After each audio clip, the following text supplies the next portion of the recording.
Megastar Sharon Cuneta sumabog sa galit matapos siyang mad-awit at ang pangalan ng kanyang asawa na si dating Senador Kiko Pangilinan sa kontrobersyal na Malete issue kaugnay ng flood control scam.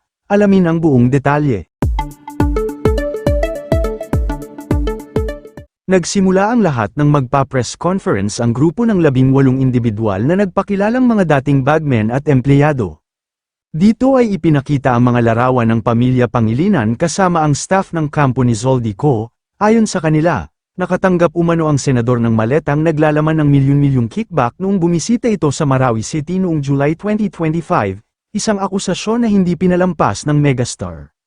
Sa kanyang Facebook at Instagram account, literal na sumabog sa galit si Sharon.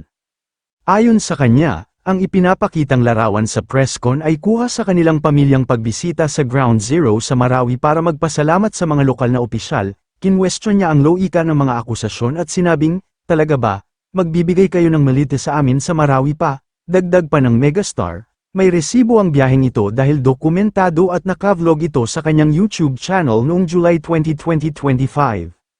Buong tapang din niyang sinabi na nagbabanat siya ng buto sa pagte-taping para sa malinis na kita. Kaya walang dahilan para sila ay manggancho. Hindi lang si Sharon ang pumalag dahil mismong si Senador Kiko Pangilinan ay naglabas na rin ng matapang na pahayag. Ayon sa senador, ang paninirang ito ay may kinalaman sa balitang siya ang hahawak sa Senate Blue Ribbon Subcommittee na mag-iimbestiga sa flood control scam. Dahil idinamay ang kanyang pamilya, nagbanta ang kampo ni Kiko na hindi ito dadaanin sa social media war lang, asahan daw ng mga nag-akusa na magsasampa sila ng pormal na kaso sa korte.